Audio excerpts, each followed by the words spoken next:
वंदे मातरम। पिछले एपिसोड का शेष भाग हम आज प्रस्तुत कर रहे हैं।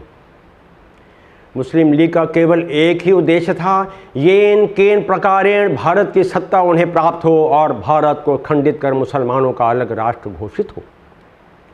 लॉर्ड माउंटबेटन द्वारा तैयार किया गया भारत विभाजन का विस्तृत रोड मैप के प्रस्ताव को मुस्लिम लीग विशेष रूप से मोहम्मद अली जिन्ना व राष्ट्रीय कांग्रेस पार्टी विशेष रूप से पंडित जवाहरलाल नेहरू जी ने स्वीकार कर लिया था।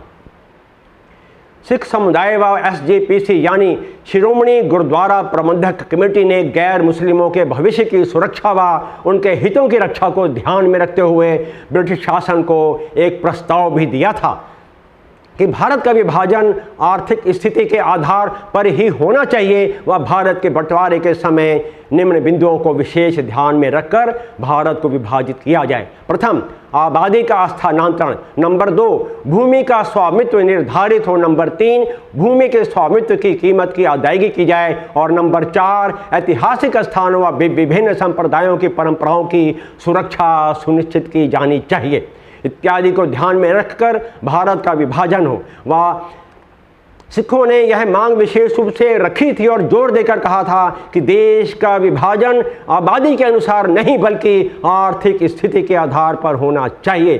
परंतु मुस्लिम लीग विशेषकर मोहम्मद अली जिन्ना व भारतीय राष्ट्रीय कांग्रेस विशेष रूप से पंडित जवाहरलाल नेहरू ने इस पर सहमत नहीं हुए, जो कि अत्यंत दुखद व पीड़ादायक था। इसके पीछे आखिर कौन से कारण थे, कौन सी शक्तियां थी जिन्हें कभी भी पंडित जवाहरलाल नेहरू ने अपने जीवन में काल में सार्वजनिक नहीं किया। आज राहुल गांधी के बोल बिगड़े हुए हैं और जिन्ना के ही अंदाज में वह बोल रहे हैं।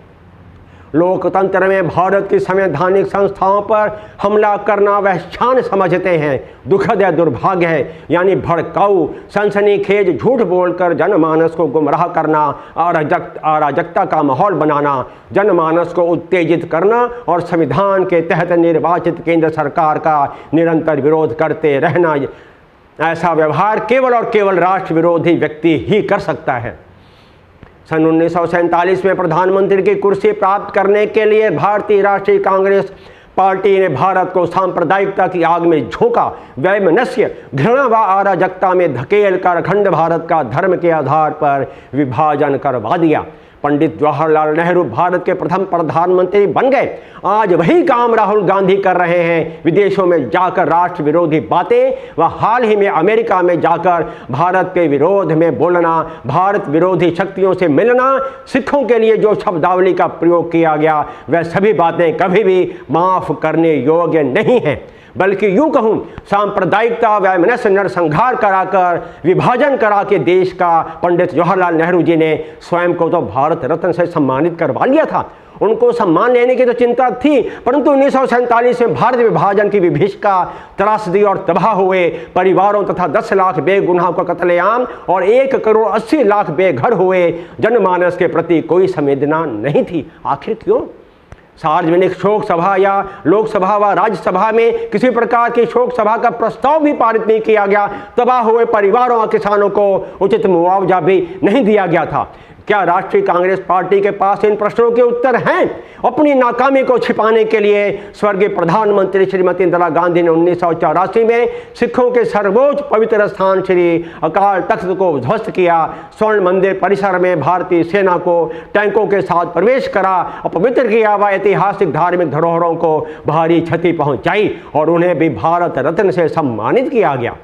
सन 1984 में स्वर्गीय प्रधानमंत्री इंदिरा गांधी की मृत्यु के बाद पूरे देश में सिखों के विरुद्ध बंगाल में सन 1946 में मुख्यमंत्री सोहरावर्दी की तर्ज पर सुनियोजित व प्रायोजित गुंडों को एकत्र कर कांग्रेस पार्टी ने सिखों का पूरे भारत में नरसंहार करवाया, जिसमें दिल्ली सबसे अधिक प्रभावित था।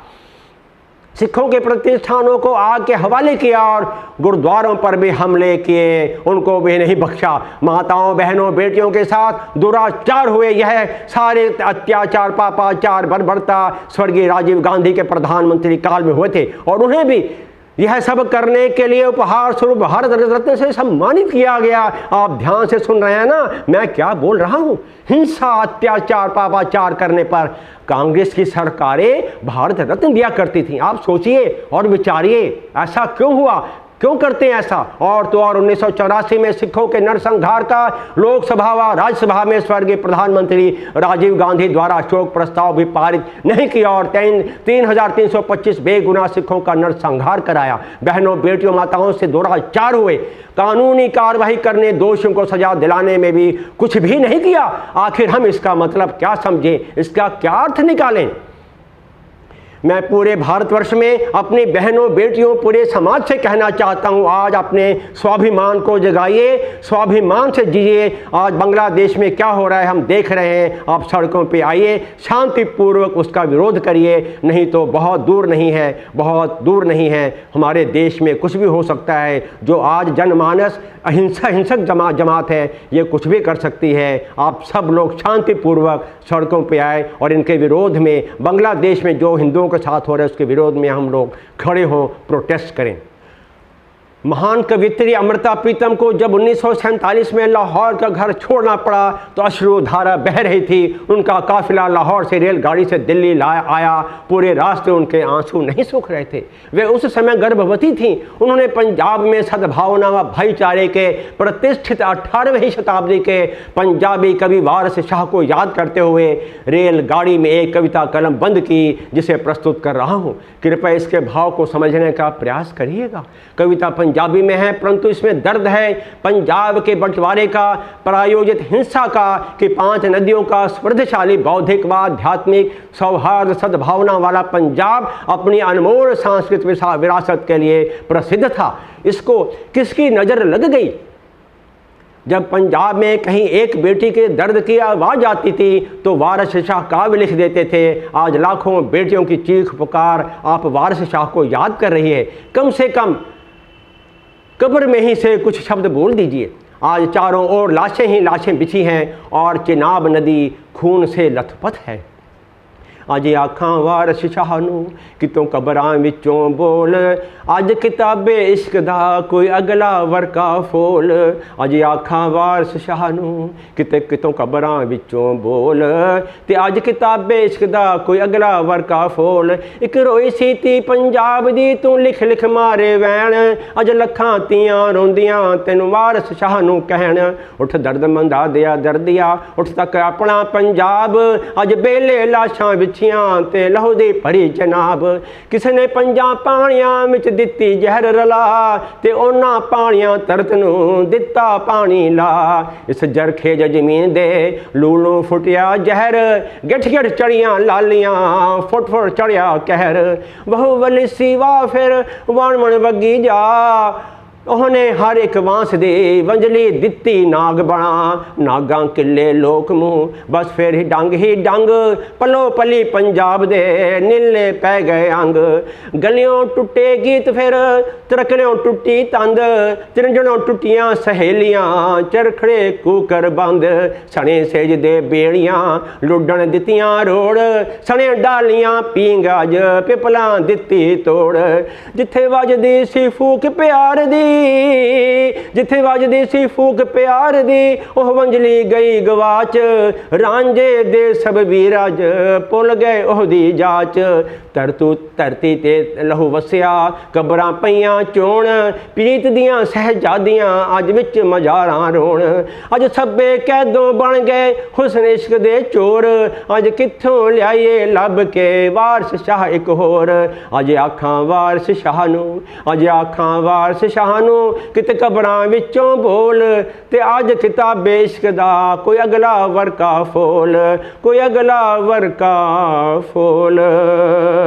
एपिसोड प्रस्तुत करने के लिए मैंने महान सिख इतिहासकार डॉक्टर कृपाल सिंह जी की पुस्तक सिखों के पाकिस्तान से निकलने की गाथा से मदद ली है। उनके प्रति मैं विनम्रतापूर्वक आभार व्यक्त करता हूँ। मेरा आपसे सभी भारतवासियों से स्वाभिमानी राष्ट्रवादी भारतवासियों से निवेदन है, कृपया इस एपिसोड को घर घर तक पहुंचाएं। हमारा स्वाभिमान जागे, हम देश में की विभीषिका त्रासदी को याद कर सकें और आने वाले भविष्य को सुरक्षित कर सकें। जय हिंद।